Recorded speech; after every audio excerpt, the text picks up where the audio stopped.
Alrighty guys, welcome back to another one. Some of you have been asking for more 20 gauge, specifically stuff for field usage, rabbits, squirrels, things like that.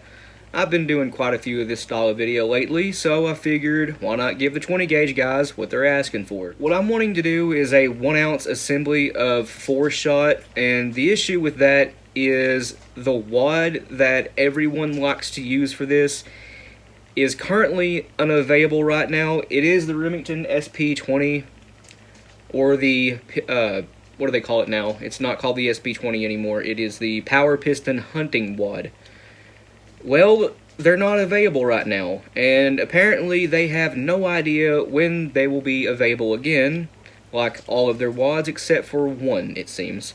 We're having to make do with a Claybuster Winchester clone. Now, yeah, this is a 7/8 ounce wad, but we can make it work for a 1 ounce assembly, no problem at all. You just have a few pellets outside of the shot cup, which is no big deal. You're not looking for a turkey style shell or anything like that. You're looking for a little bit wider spread, that way you have a better chance of hitting a running target. All that stuff, you guys know what I'm talking about. But the components here are very simple. We're using a Shadite 2 3/4 inch 20 gauge shell. This one just happens to be clear and branded Rottweil. You guys probably cannot see that, but well, I guess you can on the side. Rottweil Laser Plus Magnum. Anyway, it's a 2 3/4 inch clear Shadite hull. We're using this stuff right here, my favorite, 20. This will drive a 1 ounce assembly of lead up to about 1220 to 1250 FPS. So nice speed for a field assembly. Anyway, we're doing this 2 different ways. One is with this wad, and the other is with the TPS 20 gauge wad, in case you guys want a little bit tighter, more consistent patterns, plus the entire 1 ounce payload will be in that shot cup. Obviously, I do have some SP20 / Power Piston Hunting 20 gauge wads, but since they're not currently available, I will not be using them because I want to use stuff you guys can actually get. And it seems I forgot to mention this, but I guess the most important thing, copper plated number 4 shot, high antimony. That being said, you guys can use any size lead shot you want as long as it equals an ounce to 7/8 ounce to 1 ounce. It doesn't matter the size or the hardness of it, as long as it's lead and it weighs 7/8 to 1 ounce, it will work here. I say 7/8 ounce because obviously this is a 7/8 ounce wad. Anyway, let's get this started. Again, that was 20. Now for this wad right here, since it is for tapered hulls, we will be pinching out the gas seal of it with a pair of needle nose pliers, which takes just 5 seconds to do. In fact, I'm already done. You could also use a 1 inch square piece of paper towel underneath the wad to seal the powder. And I got my finger stuck, Chinese finger trap. Anyway, just take it over your press and add a little bit of compression to it. And you can see the wad ends right here, plenty of room left. That will hold 1 ounce perfect. No filler needed. There it is. I have 1 ounce of those copper plated 4s right here in this STS hull. Drop it in there, and as you can see, stack height is perfect. I'm not adding any buffer here because this is once again a assembly that you're not looking for really tight patterns. But we'll do an 8-point on this because I have my Rebasator already on my press and I don't feel like taking it off. But 8-point crimp formed very well. I know it's kind of hard to see. And we'll hit that with the Rebasator. Oops, it kind of closed it up. Okay, I have it opened back up. If you guys hear that scratching noise in the background, that is one of my cats playing with a bottle cap. But I want to show you what the Rebasator does, so I'll try again. Crimp is established, Rebasator, and there we go. Now you can see it has created a lip around the center of the crimp, and once you final crimp this, should end up looking like a factory shell. And, well, it does. We have a very deep set crimp. I may have went a little bit handed with the Rebasator because that crimp is actually really deep set. Like, probably a little bit too much, but it's fine. It looks great. There is a 1 ounce assembly of 4s using a regular lead shot wad. That one will spread out faster than the TPS wad will, which again, well not again, but I didn't mention this before.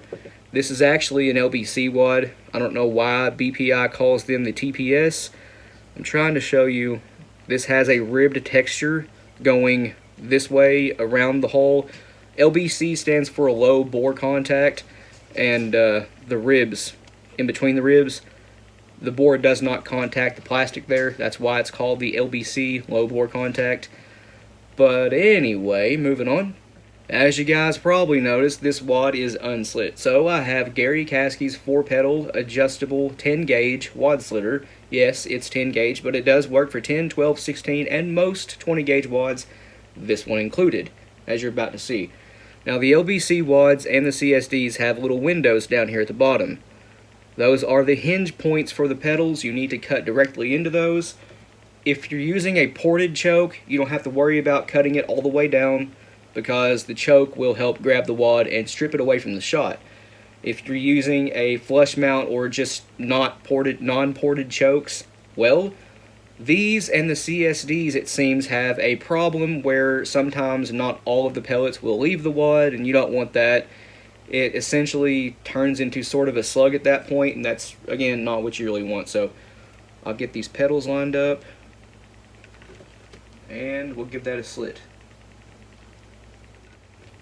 I had it angled bad, guys, but there we go. Oh, I dropped it. I had the, I'll get it, the wad slitter off center, but there you go. You can see 4-pedal and cut all the way to the bottom. And because I had it misaligned, could no longer cut into the hinge points for the pedals. You can see where it started to cut right there, maybe.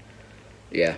We're using the exact same shell here. I have this set to do 18 now, not 20, because with non-tox wads or anything with no cushion section, you need to reduce the powder charges. That way you get the same velocity and roughly the same pressure. Not always the case, but it'll work nonetheless. Get that in place, seat that with our press, and it pulled it back out. That's okay. My pinky got it. And there you go. Wad is in place. Now we need some filler and then our shot. So for filler, I'm actually using a 1/4 inch 20 gauge felt wad. Yeah, you need the 28 gauge felt wads in here, 1/4 inch, but I don't have any. These felt wads are easily compressible, so as you can see, it works just fine. And that is the correct stack height you need, or correct amount of filler, cushion wad, whatever you want to call them. I used Gary Caskey's wad nudger or wad tamper. And if you're interested in any of Gary's tools, facebook.com/gary.d.caskey. And once again, 1 ounce of lead shot. I'm again using copper plated number 4s. And as you can see, they all fit inside that wad. Compress that a little bit. Now, they're all inside that wad. And because this one stack height's a little bit low, you need a overshot card. And I am using 1/2 of a 20 gauge Maxi Nitro card, because I ain't got no 20 gauge overshot cards, but it works just fine. Now, actually, I'll move this time. We're going to do a 6-point crimp. I'm not a fan of 8s. It seems like I can never get an 8-point crimp to work out right. I need to tighten that a little bit. I don't know what it is. I've just never been able to get 8-point crimps to look nice. But there's a 6. Looks really good. Now hit that with the Claybuster once I got it lined up right.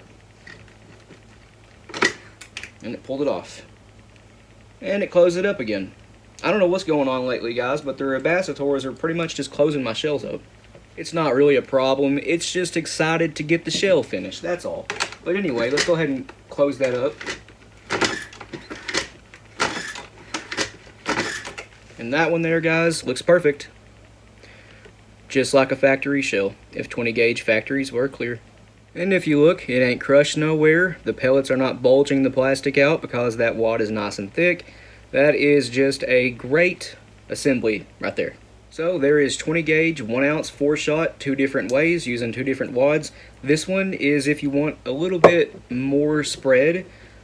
Say if you have a full or extra full choke, something like that, you need a little bit more spread. Well, that one's the one you want. If you have a more open choke or you just want a tighter pattern in general, this one is the one you want with the TPS 20 gauge wad, although it is really an LBC. All that being said, if you have the SP20s, use it, because this is really the way to go for 1 ounce 20 gauge assemblies of lead shot. Wad's actually really good when you can see it is 4 pedal and half cut. The SP20S is the same wad with stitching. That'll further improve pattern tightness. But the downside, well, not really downside, the SP20 and SP20S are both for tapered holes, so if you're using this in straight wall, well, the gas seal or skirt is really shallow. You'll have to use paper towel with it for straight wall. But anyway, guys, I guess that's all I got for you for this one. Please like and subscribe. We always appreciate that. If you have any questions or comments, leave them down in the comment section below, and we'll get back to you. And if you want to, go check out our Patreon. It's as low as $1 a month, and you guys get early access to content. Every penny we get goes right back into the channel. A link to that, as well as a link to our Instagram, Rumble, and merch store will be in the description below. But other than that, you guys take it easy. We'll see you in the next one.